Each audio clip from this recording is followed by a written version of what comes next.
Հոկտեմբերի 31-ին ուղիղ միացմամբ իր աշխատանքն է սկսում ABC մեդիան, եթերում լուրերի առավոտվա թողարկումն է, ես Սվետլանա Պետրոսյանն եմ, բարի լույս։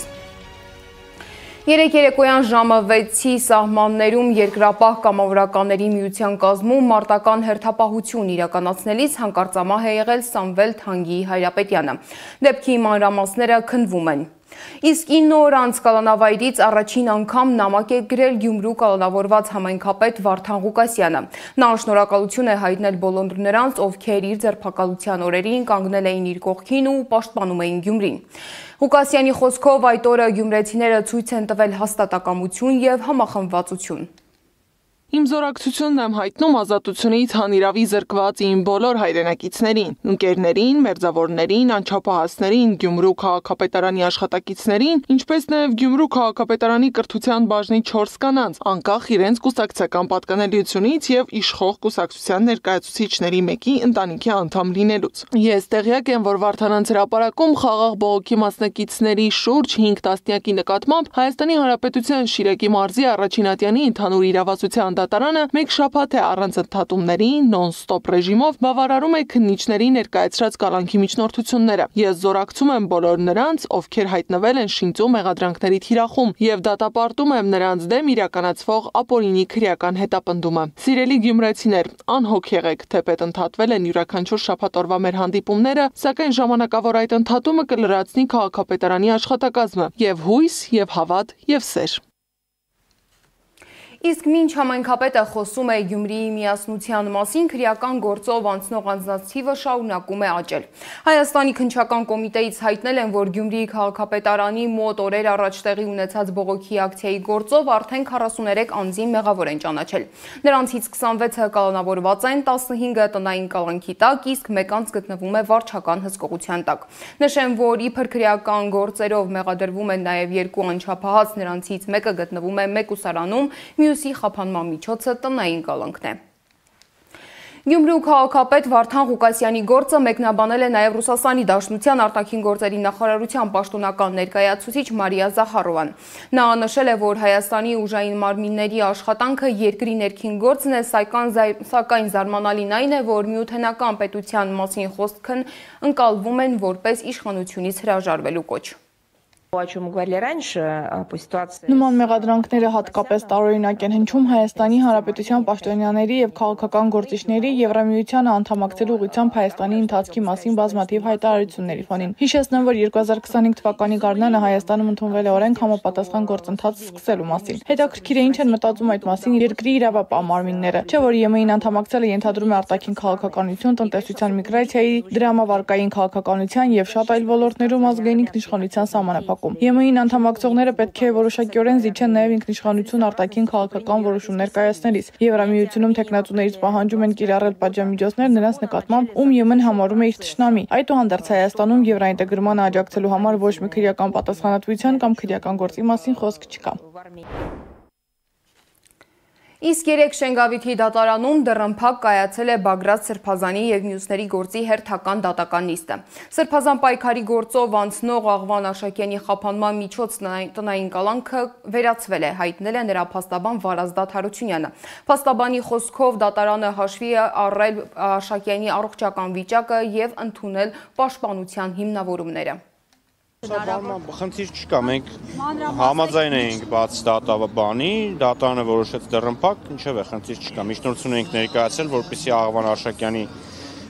տնային կալանք խափանման միջոցը փոխվի վարչական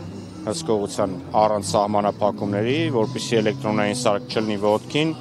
Գիտեք, բոլորդ Աղվան Աշակյանը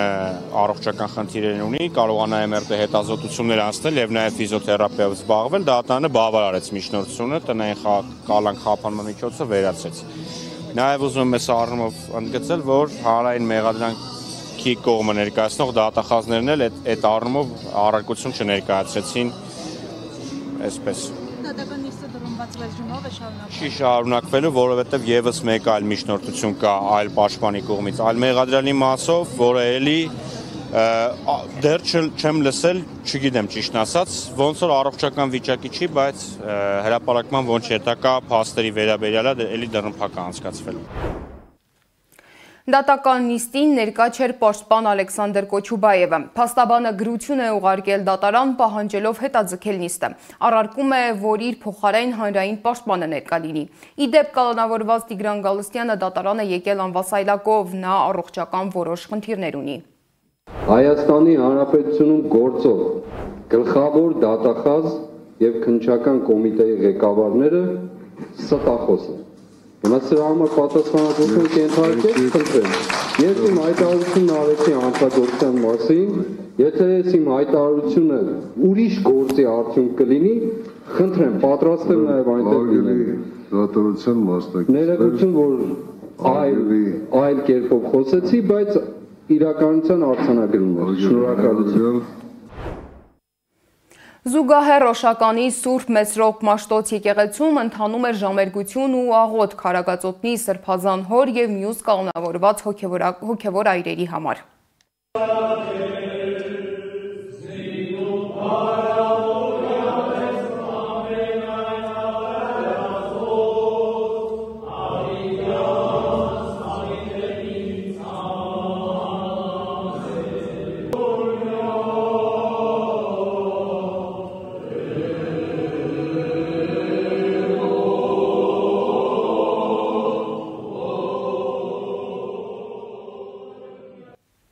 Իսկ Մայրաթորը հայտարարում է, որ հովանավանքը բռնազավթված է։ Տեղում ծառայություն նշանակված երկու հոգևորականների Տեր Սարգիս Քահանա Սարգսյանի եւ Տեր Մանուկ Քահանա Զեյնալյանի գործունեությունը խաթարված է։ Իսկ նրանց նկատմամբ հնչում են սպառնալիքներ ու բռնության կոչեր։ Մայրաթորը սա որակում է որպես ուղիղ հարձակում եկեղեցու իրավունքի եւ հոգևոր կյանքի վրա։